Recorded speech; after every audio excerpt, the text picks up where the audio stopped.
माननीय अमित शाह जी का कार्यक्रम कई जगह हुआ है, लेकिन मिथिलांचल बुद्धिजीवियों की धरती है। यहाँ से जो शंखनाद होगा उसका असर बिहार पर भी पड़ेगा। आरजेडी जेडीयू उन लोगों का राजनीतिक कोई अस्तित्व है और राजनीतिक कोई सूचता है, वो लोग तो कुछ कर सकते हैं। नमस्कार, मेरा नाम सानू झा। मधुबनी से देखना शुरू कर चुके हैं। हमारे साथ बीजेपी के फायर ब्रांड नेता हरिभूषण ठाकुर बचौल हैं। आज खुद इंस्पेक्शन में यहाँ इंस्पेक्शन करने के लिए, निरीक्षण करने के लिए आए हैं झंझारपुर लोकसभा में।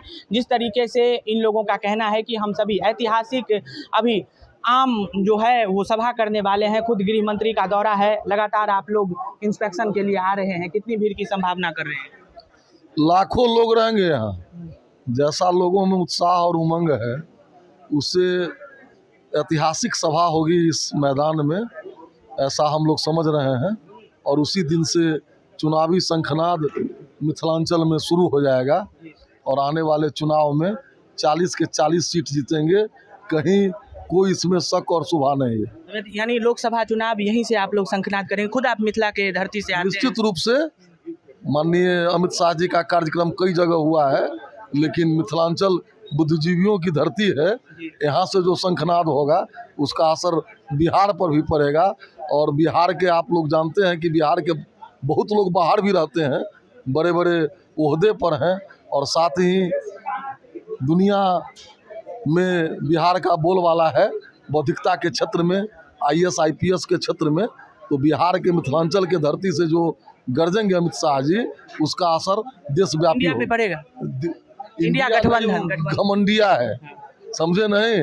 ईस्ट इंडिया है, जैसे लुटेरा सब था। अंग्रेजों ईस्ट इंडिया कंपनी बन के आया था ना। ये लोग लुटेरा और वंशवादी है। नाम रख लेने से क्या होता है? नाम कोई गांव में भी जज साहब, वकील साहब रख लेता है, अपने बच्चे को BDO साहब रख लेता है, तो उससे कोई BDO बन जाता है? कोई लक्षण इन लोगों में भारत का नहीं है। तो ये लेकिन इंडिया वाले विधायक जी कह रहे हैं कि भयभीत हो गए हैं, तभी तो नीतीश गृह मंत्री लगातार 5वीं या 6ठी बार का दौरा कर रहे हैं बिहार का। अच्छा, उनको समझ के लिए धन्यवाद, जो समझे जो हम लोग डर गए हैं। लेकिन क्या होगा वो तो परिणाम बताएगा।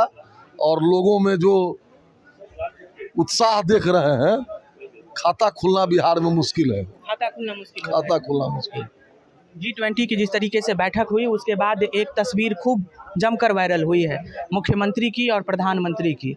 इस पर आप लोगों का क्या कहना है? क्या मुख्यमंत्री के लिए फिर से द्वार खुला है या फिर ऑल एक्सपोज? मुख्यमंत्री के लिए 10 द्वार बंद है भारतीय जनता पार्टी में, लेकिन चूंकि वो कार्यक्रम इस देश में माननीय प्रधानमंत्री जी के नेतृत्व में हो रहा था, तो सभी राज्यों के मुख्यमंत्री को आमंत्रण दिया गया था। उसी में वो अपना पहुंच करके वाइडन साहब के साथ बात कर रहे हैं। इसका राजनीतिक मायने नहीं निकाला जाना चाहिए। कहा यह गया कि नीतीश कुमार जा रहे थे, प्रधानमंत्री ने रोक लिया और खुद अपने PR को कहा कि इंस्टाग्राम पर इसे डाल देने के लिए, जिसके कारण अब जो है वो जो तस्वीर खूब सुर्खियां बटोर रही है। अच्छा, इसका तो कहीं कोई प्रामाणिकता नहीं है। JDU का कहना है। अब JDU कहने दीजिए, JDU के कहने पर अब RJD JDU उन लोगों का राजनीतिक कोई अस्तित्व है और राजनीतिक कोई सूचता है, वो लोग तो कुछ कर सकते हैं। उन लोगों ने जनमत के साथ खिलवाड़ किया है। साथ ही बिहार के साथ 32 वर्षों से बिहार की बेरोजगारी, बिहार की बदहाली के जिम्मेवार हैं। कानून की व्यवस्था कैसी है, शैक्षणिक स्तर कैसा है, सब कुछ सामने में है। तो 32 वर्षों से बिहार के दोनों भाई मिलके, बड़े भाई छोटे भाई मिलकर के लूटे हैं, और अब कुछ कह रहे हैं, कह दें, उससे कोई अंतर नहीं पड़ने वाला। निधि के बाद खुद शिक्षा मंत्री ने सनातन धर्म पर प्रहार किया है। आप खुद मुखबिरी हमेशा वो सनातन धर्म की करते रहे हैं, सकारात्मकता आप सनातन धर्म में दिखाते रहे हैं।